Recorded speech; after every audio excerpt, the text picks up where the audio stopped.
Yo, yo, yo, what's good? What's good, YouTube? It's STORMYBMAN, and I am back. Glad to see you all for this post-fight show. Yeah, we are here for Saturday, December 28th. You know, we're here to talk about the fight, the Showtime card that featured Gervonta Tank Davis against Yuriorkis Gamboa, with the undercard co-main that featured PASCAL against Badou Jack.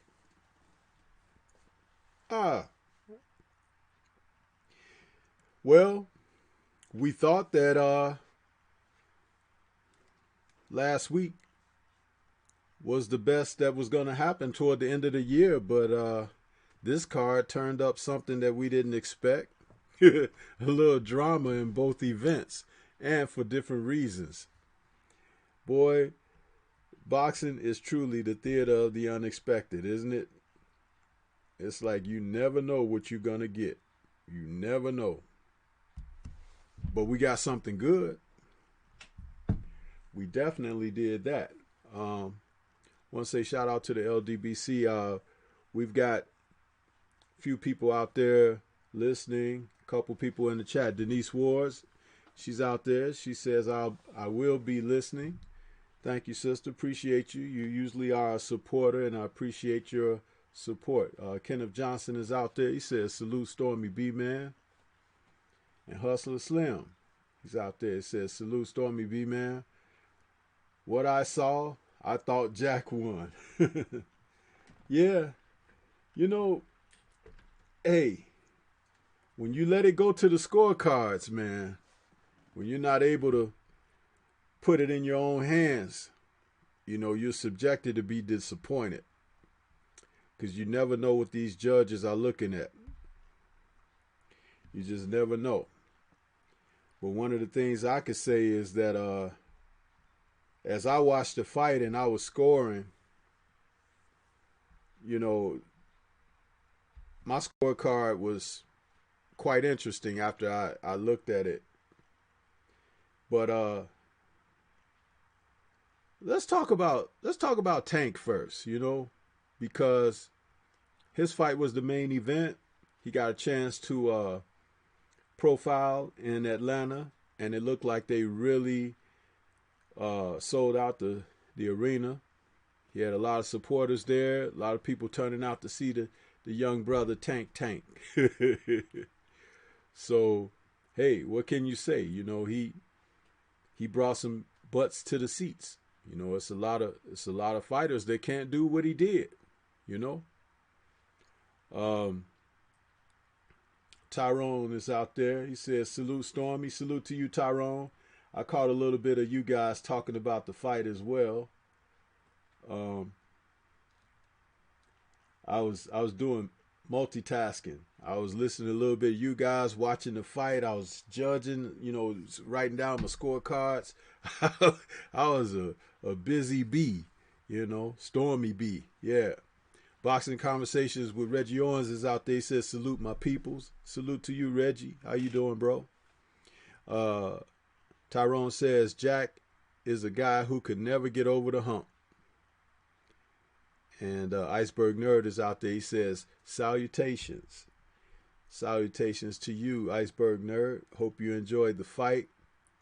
Um, as far as capping off the end of the year, this was a decent card that did just that, capped off the year. I think that Tank was, it's easy to say, that he didn't bring that same, ferocity as he had against other opponents. But one thing you do have to give credit to Gamboa is Gamboa was an experienced fighter, and he was determined. He may not have had enough to defeat Tank, even to be an equal or on par, but he definitely didn't come to lay down. You could say that. The man took some shots. He took some hellacious shots. We know that Tank can really punch. And Gamboa was trying his best to stay up. And salute to him for his efforts, because he could have went out early, and said, I can't beat this young kid. But he tried to stay in there.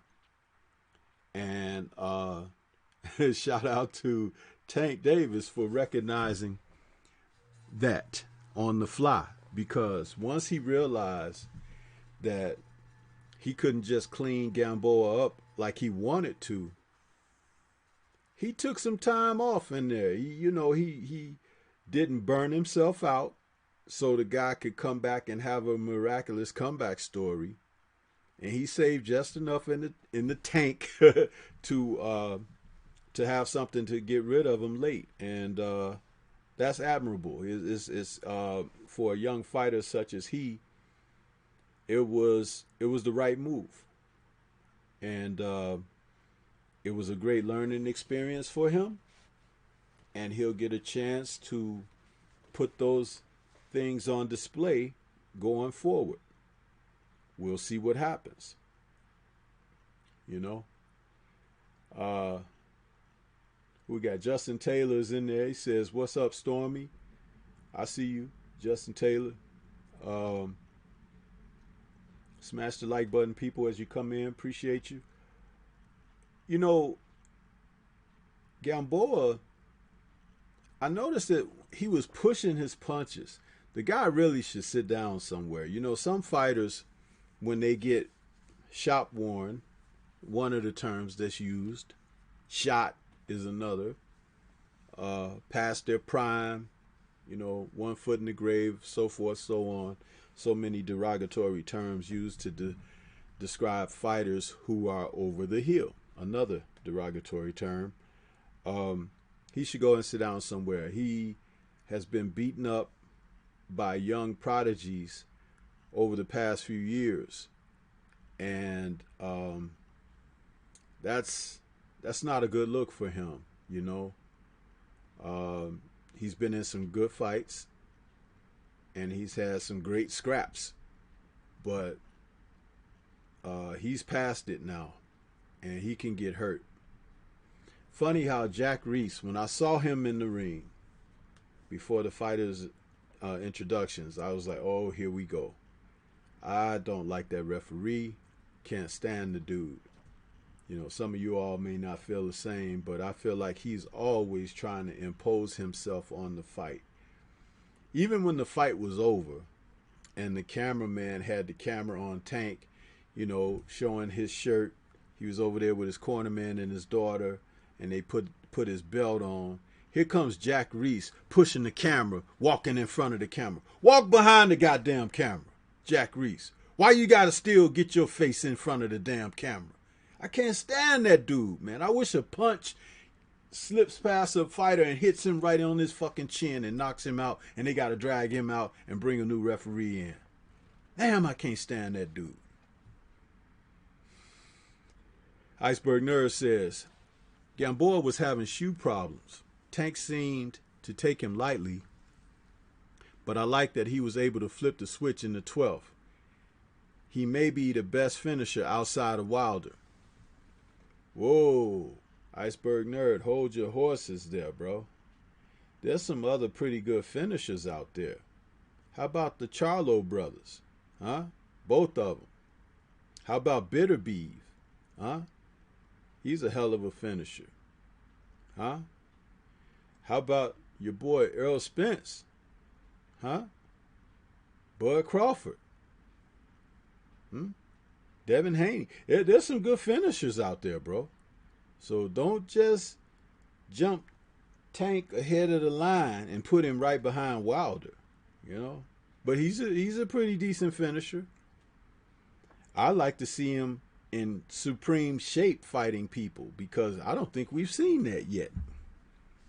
You know? Scrapbook Boxing is out. He says, what's good, Stormy? Great show on In the Eye of the Storm, bro. Appreciate you, Scrap. Appreciate you. Tyrone says, salute Iceberg and Scrapbook and Justin Taylor. And GG, I see you. He says, that's Stormy B-Man. Smash the like button. Justin Taylor says, Gamboa kept hitting Reese during the breakups. Did you hear Reese say, stop hitting me? No, I didn't hear that part. But thank goodness for Gamboa. Shit. Somebody give him an extra 1,000. Shit. Hitting Jack Reese. That dude, man, always imposing himself on the damn fights, man. It's boxing. It's not reffing. Get the fuck out of here. Anyway. So yeah, Tank, you know, he put himself in a position to last. That's what I thought he did. I don't think he was ever in danger of losing the fight. Of course, it was his night. There's that yawning. They're not gonna put him in there with somebody that could steal his thunder, so to speak. And he was there to be the main event, and he delivered. He gave everybody a show. You know, he went the distance, and in the last round took his opponent out. That's pretty good stuff, man. Pretty good stuff right there. The 2 knockdowns, and then in the 12th he just finished the finishing touch, you know. And I'm glad he had a successful night. I don't want to see this young man in a bad way. My criticisms on him have always just been about him getting in the best of shape. And if he fought more regular, if Floyd really wanted to feature him like he should and everything, those opportunities are on the table. They're right there, you know. I think somebody gonna have to kidnap Floyd first, though.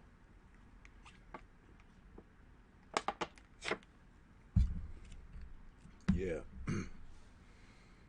Gamboa was pushing his punches, and he didn't seem to have any snap on him.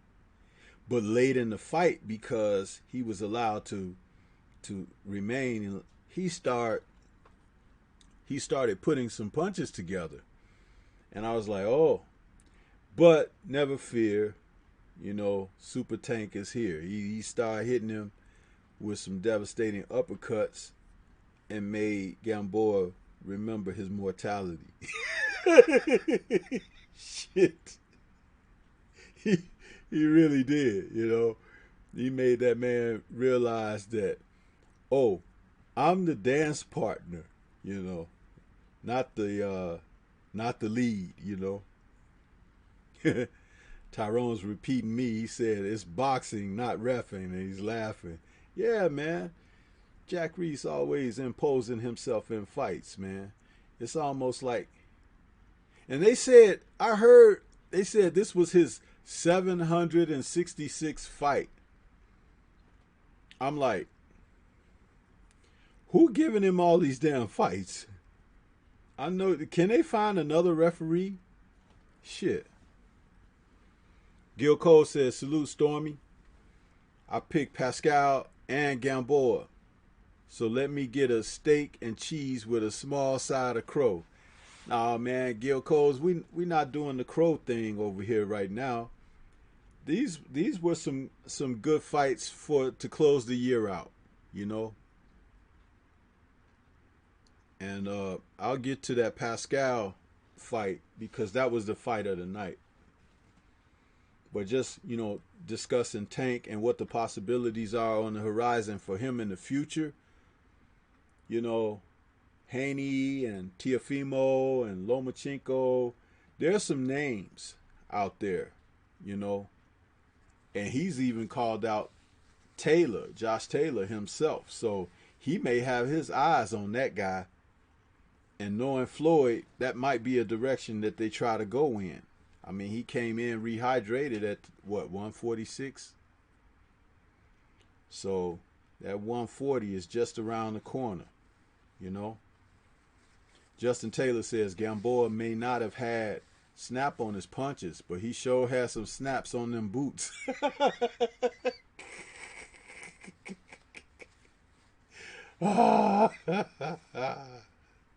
Man, you see these guys be trying to style and profile and shit. Man, just put on some Everlast trunks and a robe, gloves, and some fucking boxing shoes. You know, it's like, why these guys got to come out in these outfits that be breaking off and snapping and splitting and shit falling off of them, decals and shit during the fight? You know, poor ass tailors making this shit. Yeah, I let my auntie on the second removed from my daddy's cousin's side made my outfit for the fight. Man, you could go in the damn Ringside magazine, order some title trunks and some title robes, and you'll be straight. And some boots, boxing boots. Because these people making these outfits, man, I don't know what to say. Gloves with glitter on them and shit. Don't they know the fucking glitter get in your face? It could get in your eye and shit. They be doing all kinds of crazy stuff. That's one thing I like about the old days of boxing, man. Those guys would just go in there with their trunks. The trunks would be white or black with a stripe, brown with a stripe, you know, red with a stripe. Psh. Simple. And you could pay attention on the fighters. You looking at their outfits like mesmerized and shit. Like, damn, am I at a music review and shit? You looking up at the outfits and motherfuckers tassels and fucking sequins and shit. Did y'all see that damn jacket that Floyd Mayweather was wearing? What was that dude, Mr. Glass, in the damn movies with Bruce Willis that Samuel Jackson played? Mr. Glass. That was fucking Mr. Glass jacket on and shit. This motherfucker mirrors and shit. I can't be seen, you know. What a crazy dude, man. Fucking Floyd Mayweather. Oh, I shouldn't say nothing about Floyd because Reggie Owens gonna get mad at me. So I'll stop right there talking about his jacket. Justin Taylor says that Gil Coles, you still got that flute, and he's laughing. And then they're laughing. Yeah, man. Yeah, Gil Cole's a disco ball jacket. That's what he is. Motherfucker.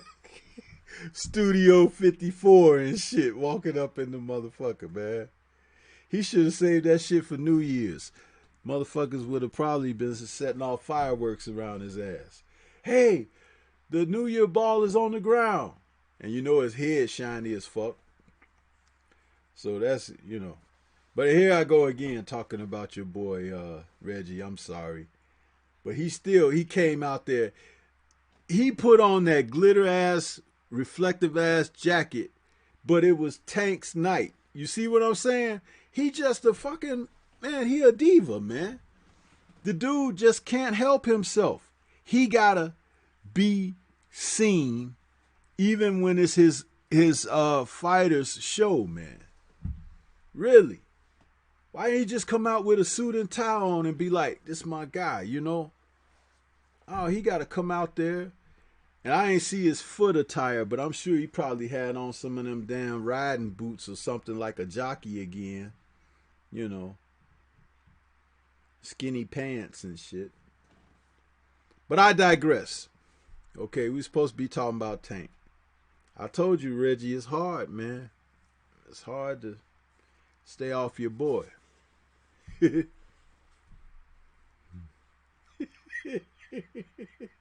Iceberg Nerd says Floyd liked his Christmas ornaments so much he decided to wear them. Yeah, he did.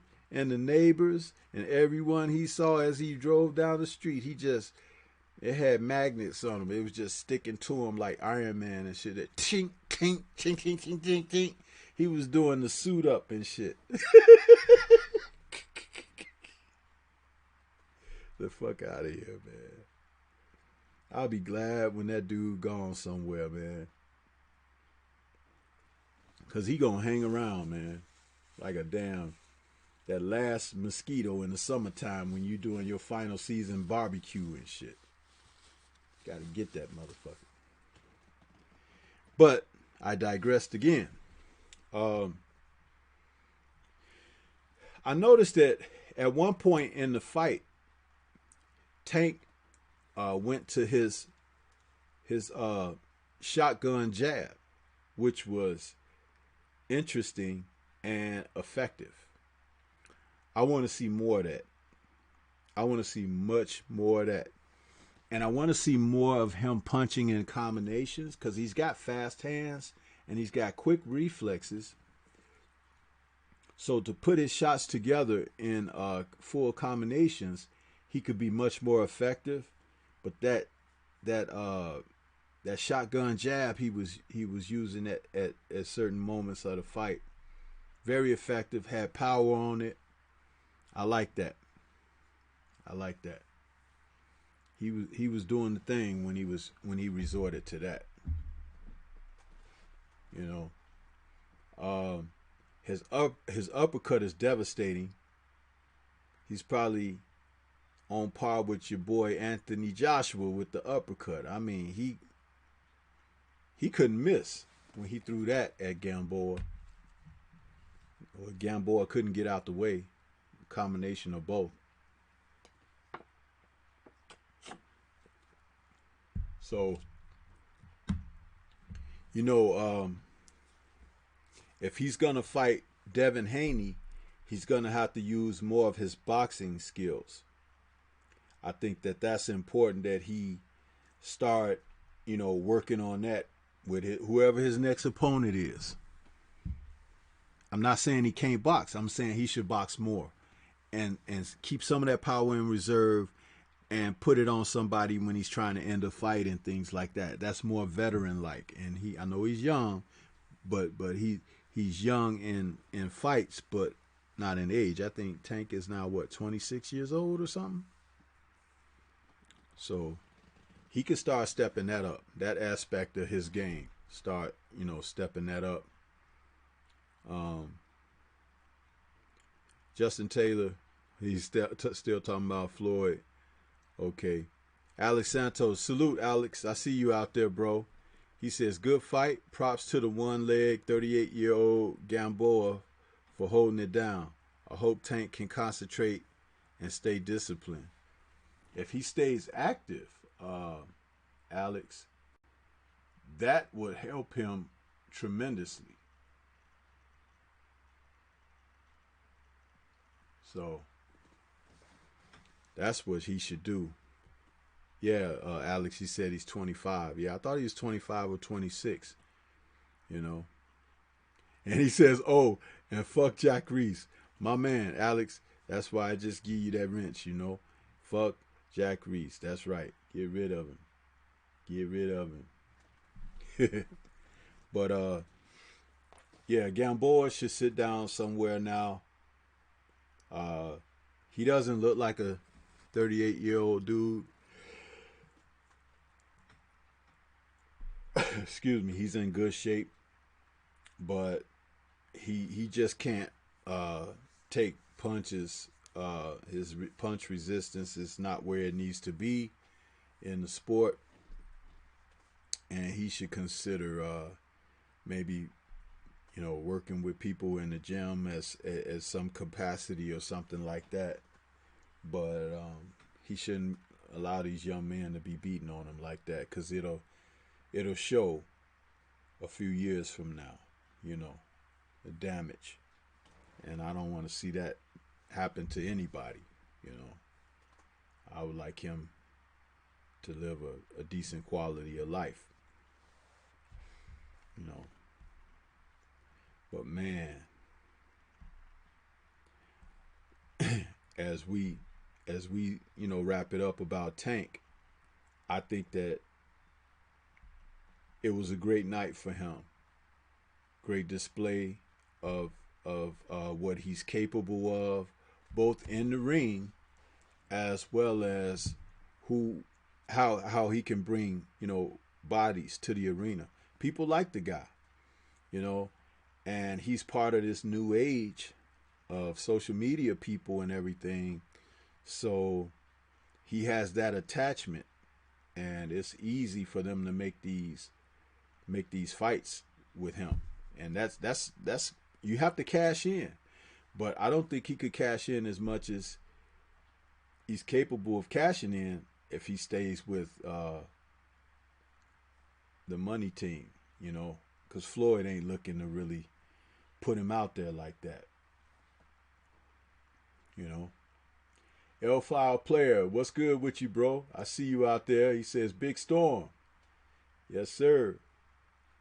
How you doing? Smash that like button, brother. I'm going to wrench up L-File Player, too. Respect for the brother there. All right. I got you, L-File Player. Let's just move on to what I consider the fight of the night, man. Badou Jack challenging Jean Pascal for his light heavyweight title. Now, this fight was back and forth. It had ebb and flow. You had both guys touched the canvas.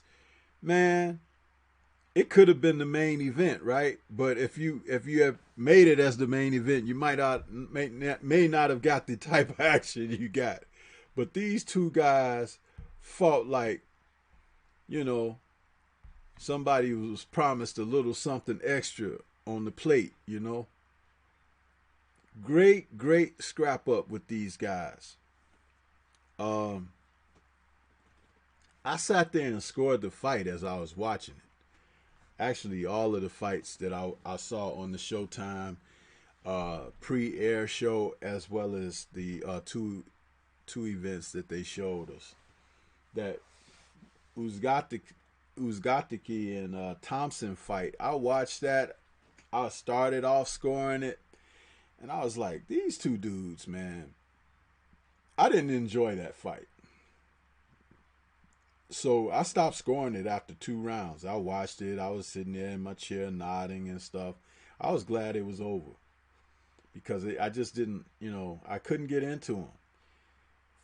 Freaking Thompson dropped the dude in the, what was it, in the first round? Thompson dropped him with a right hand right before the bell or something. And I was like, oh, he hit him with that right. He must got a little pop on his punch. Now, Thompson went on to win the fight, but it's like, who's got the key? The fight was not good. It was like one guy wanted to fight, and the other guy couldn't figure out if he wanted to fight or not. I hate those type of dust-ups, man. I hate them. I mean, I'll watch because I'm looking at the tendencies, I'm looking at the character of the individuals, and I'm looking at technique and things like that. But, boy, I was glad that was over. I wish somebody had slipped and, twist their ankle or something, and then they had to, call the fight off. A fight is bad when you hoping for injuries from one of the fighters. Not from one of them to knock the other one out, but just for the fight to be halted and shit. The ref just step in the center of the ring and do this and say, you know what? Next. Shit. You know what I mean? Yeah, let's see what we got. Tyrone Smith says, these guys have such big egos, always making it about themselves. Jack Reese needs to get checked into a home. It's probably onset dementia, early onset dementia.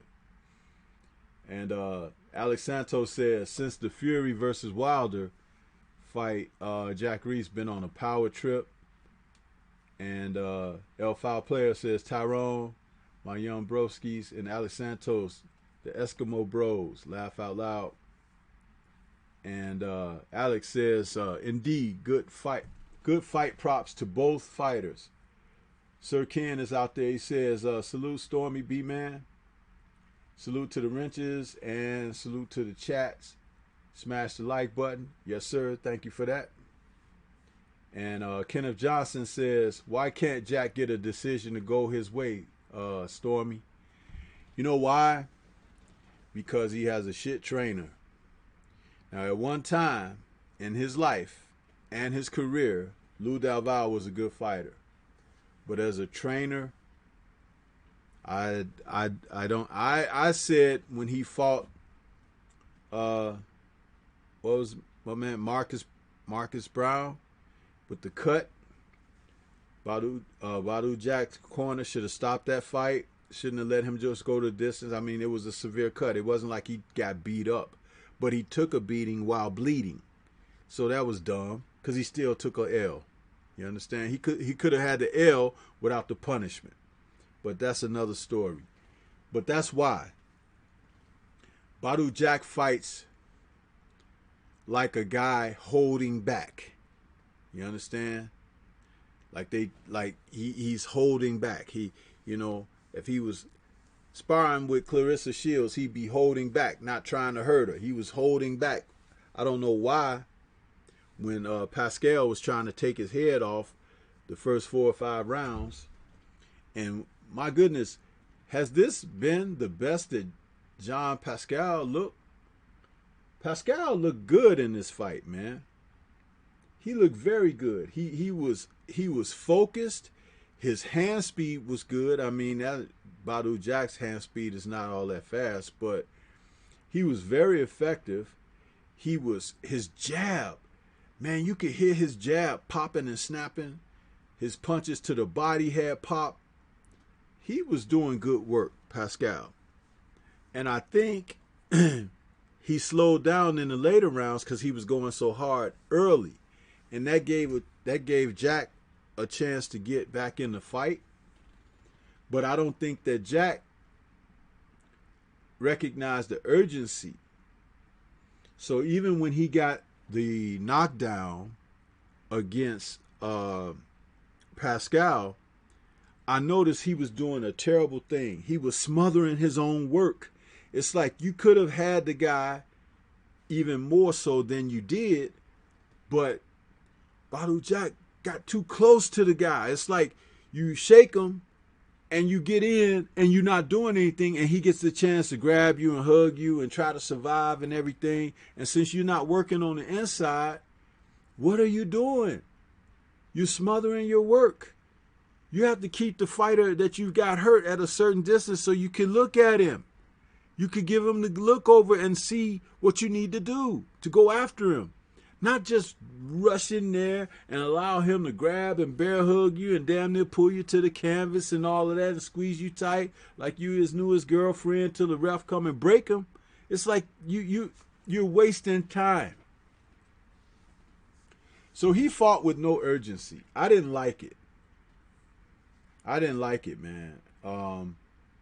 And as I scored the fight, I scored it even. I had it 113 to 113, believe it or not, because I had both guys winning six rounds?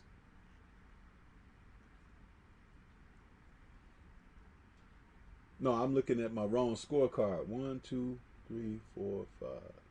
Yeah, 6 rounds apiece, and both went down. So I had it 113, 113. Now, Badou Jack blew another knockdown late in the fight where he could have, again, smothering his work, and that was the difference in the fight. But that's okay, you know.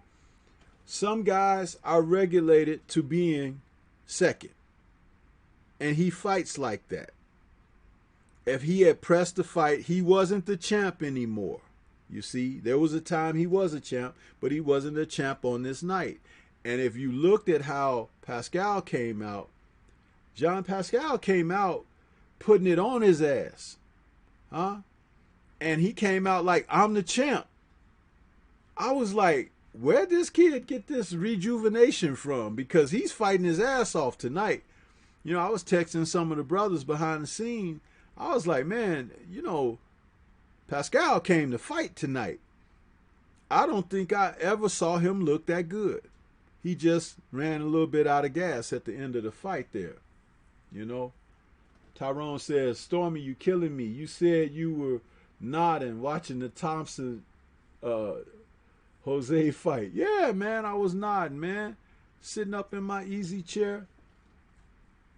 I was damn near snoring. Shit.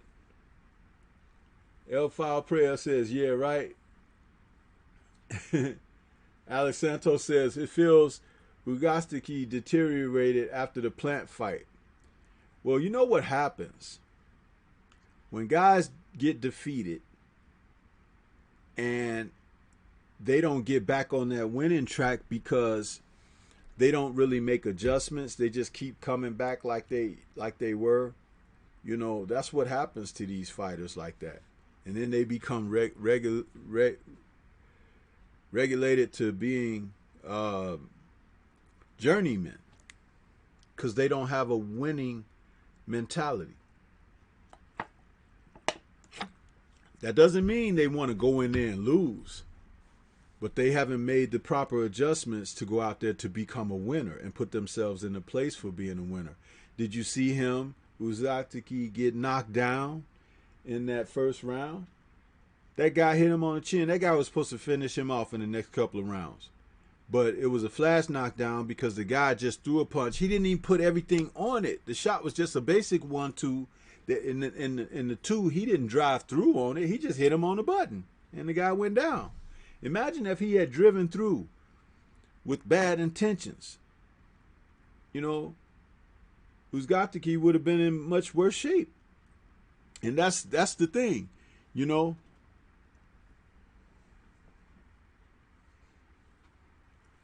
Justin Taylor says, I feel Jack won but if anything, should have been a draw.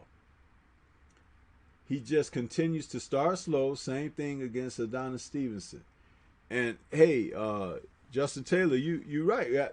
My scorecards were a draw, 113, 113. I had it even, the same amount of rounds for each guy, along with the knockdown for each guy. Boom, draw. That's how I had it.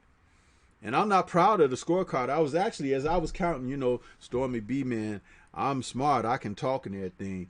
But them numbers, I had to look at them and study them. So I was looking at my scorecard and I was like, did I do this right? Did I got this 113, 113?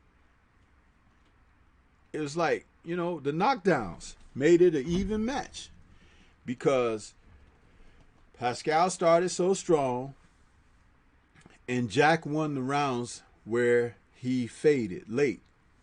So, and then Jack dropped him late, and had him hurt in that last round too, ready to go. So there you have it. But I heard a couple of things that Lou Del Valle was telling him in the corner. And I seen those kind of coaches and trainers before. I've talked about Lou Del Valle before, so don't nobody think that I'm just, going in on Del Valle. Very questionable guy. Very questionable, So, but Alex Santos said Pascal has been on a victory lap, and he was throwing wild shots, and yet Jack didn't even attempt to seize the moment. You know what? He's always throwing wild shots, but tonight his shots were landing. He shortened them up or something. There was something different that he was doing with his punches tonight, and they were landing. And I don't think it was just because it was Badou Jack, although that was part of it. But Jack wouldn't get out of the way to save his life. Thus, and Pascal was stealing the rounds too.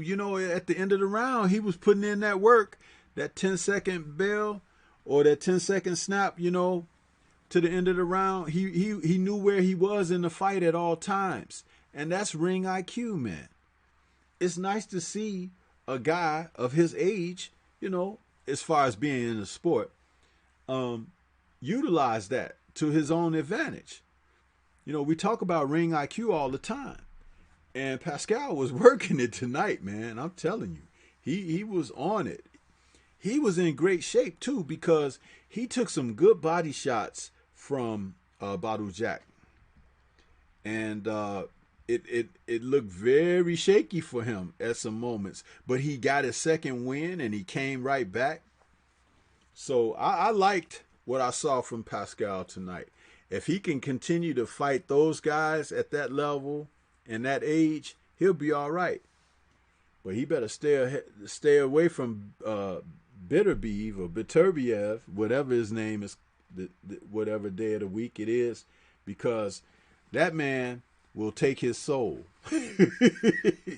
He will take Pascal's soul. That should be his cash out fight. Like you fight other people and then you say, well, I'm only going to go for one more payday, win, lose, or draw. And you get that big payday going in there unifying with Beterbiev. Because you'd be ripe for the graveyard after that one. So, Jack's trainer said this was going to be his last fight. Time will tell, GG says. Yeah, I hope so. I hate to see that guy out there continuing to take those shots. Some of those shots he just could not get out of the way of, And Pascal was never really known as a devastating puncher. He had a good punch. But, he was putting it on. He was putting it on Badou Jack tonight. Sir Ken says what the judges went on was early effective aggression. I wouldn't say that, because, in the later portion of the fight, there was some moments where you could have given a round or so to Pascal, but I was looking at the work rate of the fighters, and Pascal's work rate really dropped in the last quarter of the fight. It really dropped, and Badu Jack was throwing the jab, throwing a few body punches, throwing the jab. I wanted him to throw that right hand more, but he wouldn't do it. He said, "You got to pay for these, huh?" So, thus 113 to 113. Tyrone says, "Yeah, Delval sucks. Eddie Mustafa told a story where he had to take care of him because he was so drunk and drugged up. He said that Valdal would come to the corner drunk. Yeah, I believe it. And he's still drunk." Alex Santos says, "This year, the vets have been giving it to the youngsters." You know what, Alex? I haven't really paid attention to that, but you might be right, man. Because the first one that came to my mind after I started laughing was Manny Pacquiao and Keith Thurman. But you may be right. The vets have been whooping up on these young bloods this year, haven't they? Matter of fact, if Reggie Owens is still out there, that might be a show we do where we revisit the vets whooping up on the young guns, huh? That's a good point there. I appreciate that, Alex. L5 player says, "Alex, word up. The youngsters aren't distinguishing themselves." Sir Ken says, "He gassed." And Derek Bailey says, "Salute Stormy B, man." Salute to you, Derek. Appreciate you being out there, bro. But that's a good joke there too, Alex. You may have something. If we go back and look at how many times this year the vets been on these youngsters, huh? Marcus Brown took it from Pascal, didn't he? He took that butt whooping. Yeah, that was just another one right there. Shoot, man. That's good stuff. Hey, I come to think of it, yeah, it goes back to early in the year, man.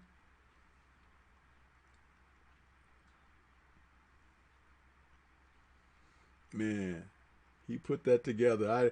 I hadn't even thought about that, but this year the vets have been giving them what's proper, huh? Yes, sir. But it also speaks to the lack of, and what's missing from these young fighters. Excuse me, people. What's missing from these young fighters? Because these young fighters, they don't have a full toolbox, man. They don't have a full toolbox. That's exactly what's happening, Pascal was using a jab. He was known not to like the jab much. He was using that hook as a lead and as a body punch. He was using his right hand. He was throwing uppercuts. Man, he hit Badu Jack with an uppercut. I was like, damn, where'd that come from? Because, you used to him just winging shots, like, winging left to right. Pascal had it going on tonight, though. He really did. I guess he wanted to defend his title. You know what I mean? It's like sometimes when a guy is a champion, the first go round, he may not appreciate being a champ. He might not appreciate the respect that comes with it and stuff like that. And when he loses that, he misses it.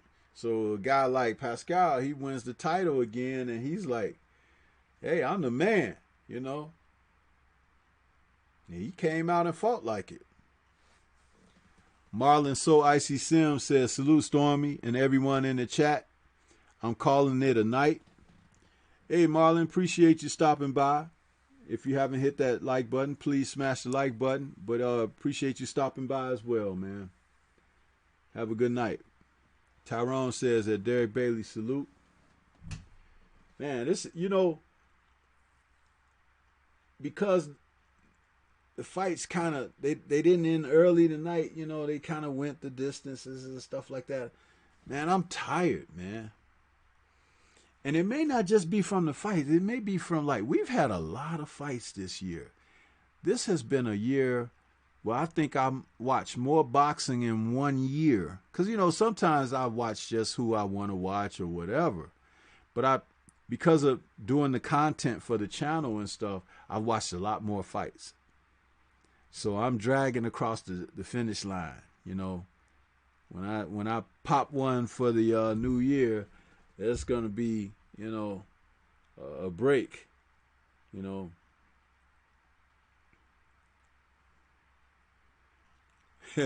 Alex Santos says KK Kovalev is another one that beat the young blood yard. Yeah.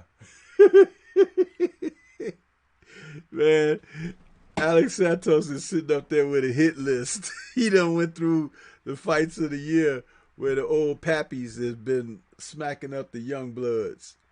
But that's good, man. You can't disrespect us OGs. We whoop that ass. So yeah, man. But yeah, that was a good fight. It was really Pascal who made it a fight, because Badu Jack was put in a position where he had to fight back or he was going to get steamrolled. So he did fight back, but he didn't fight enough to take the fight away from Pascal. And like I said, me having it 113-113, a draw, the tie goes to the champ anyway. So that's what would have happened,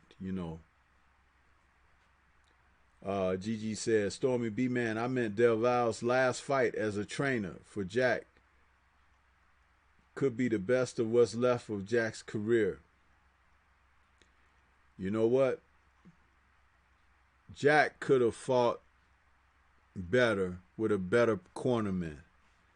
But he must be loyal to a default to a fault. Well, default. I'm tired. He was loyal to a fault because he was, keeping this guy around. Nah, I'm sorry. I can find somebody else to work with me. You know what I mean? I can find somebody better.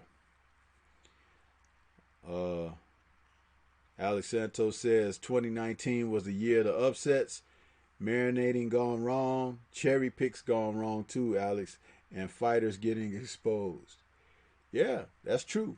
They were out there with their underwear on, and some of them didn't even have underwear on, so they really got exposed. And the people didn't like what they saw. Shit. But yeah, man. But you know what? This was a good night to close the year out on. It wasn't scintillating, but it was good down home fighting. I mean, we saw knockdowns, we saw stoppages, we saw heavy punches, everything you want to see in boxing matches. We saw that on tonight's card. So you can't really complain. You know what I mean?